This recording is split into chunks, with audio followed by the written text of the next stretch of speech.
పిల్లలు లంచ్ బాక్స్లోకి క్విక్గా టేస్టీగా తయారు చేసుకునే రైస్ని నేను మీకు ఇప్పుడు చూపిస్తున్నాను. ఈ రైస్ని చాలా సింపుల్గా తయారు చేసుకోవచ్చు. చూసారా ఫ్రెండ్స్, ఎంత కలర్ఫుల్గా ఉందో. మీరు కూడా తప్పకుండా క్యాప్సికమ్ రైస్ని తయారు చేసుకుని టేస్ట్ చేయండి. క్యాప్సికమ్ని ఇలాగా ముక్కలుగా కట్ చేసుకోవాలి. క్యారెట్ని ఇలాగా చిన్న చిన్న ముక్కలుగా కట్ చేసుకోవాలి. ఉల్లిపాయల్ని చిలికలుగా కట్ చేసుకోవాలి. చిన్నగా కట్ చేసిన పచ్చిమిరపకాయ ముక్కలు, చిన్నగా కట్ చేసిన టమాటా ముక్కలు. 1 కప్పు బాస్మతి రైస్ని ఇలాగా పొడి పొడిలాడుతూ వండుకుని పక్కన పెట్టేసుకోవాలి. 1 కప్పు మెజర్మెంట్స్ అంటే 250 గ్రాములు. ముందుగా మసాలాను ప్రిపేర్ చేసుకుందాం. దానికోసం పొయ్యి వెలిగించుకుని ప్యాన్ పెట్టుకుని, ప్యాన్ హీట్ ఎక్కిన తర్వాత 2 స్పూన్ల నువ్వుపప్పుని వేసుకోవాలి. 1 స్పూను ధనియాలు, 1 స్పూను కొబ్బరి ముక్కల్ని వేసుకుని వేయించుకోవాలి. ఆయిల్ అవసరం లేదు, ఆయిల్ లేకుండానే వేయించుకోవాలి.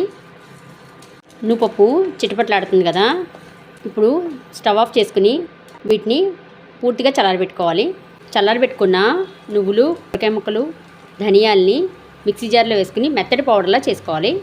ఇలా తయారు చేసుకున్న నువ్వులు, కొబ్బరి పొడిని బాక్స్లో వేసుకుని ఫ్రిడ్జ్లో పెట్టుకుంటే 4 రోజుల వరకు నిల్వ ఉంటుంది. ఈ పొడిని మనం రోజువారీ కూరల్లో కానీ వేపుల్లో కానీ వేసుకుంటే టేస్ట్ చాలా బాగుంటుంది.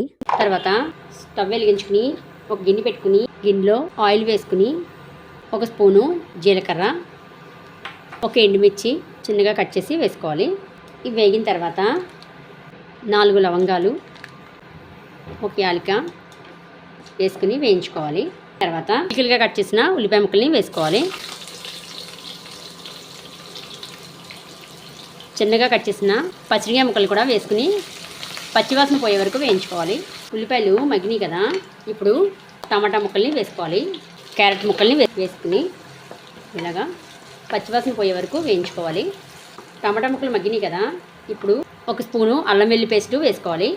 ఉప్పు కొంచెం వేసుకోవాలి. వేసుకుని ఇదంతా కలిపేసుకోవాలి.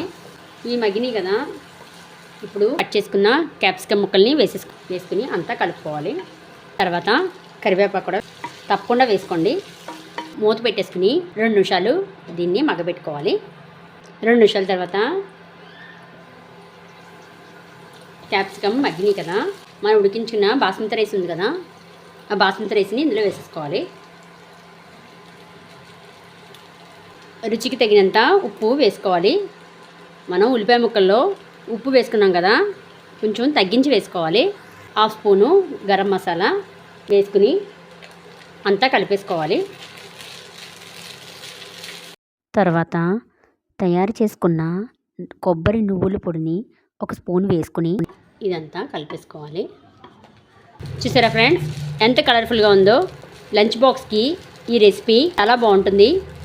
మీరు కూడా తప్పకుండా క్యాప్సికమ్ రైస్ని తయారు చేసుకుని టేస్ట్ చేయండి. సాల్ట్ సరిపోకపోతే చూసుకుని అడ్జస్ట్ చేసుకోవచ్చు. చివరిగా కొత్తిమీర వేసుకుని కలిపేసుకోవడమే. ఈ క్యాప్సికమ్ రైస్ని ఆనియన్ రైతాతో తీసుకుంటే చాలా టేస్టీగా ఉంటుంది. ఒకసారి మీరు అందరూ క్యాప్సికమ్ రైస్ని తయారు చేసుకుని టేస్ట్ చేయండి. ఈ విధంగా క్యాప్సికమ్ రైస్ని తయారు చేసుకోవచ్చు. క్యాప్సికమ్ రైస్ వీడియో కనుక మీకు నచ్చినట్లయితే లైక్ చేయండి. మీ ఫ్రెండ్స్ అండ్ ఫ్యామిలీ మెంబర్స్కి షేర్ చేయండి. ఫస్ట్ టైం నా ఛానల్ చూస్తే కనుక సబ్స్క్రైబ్ చేసుకోండి.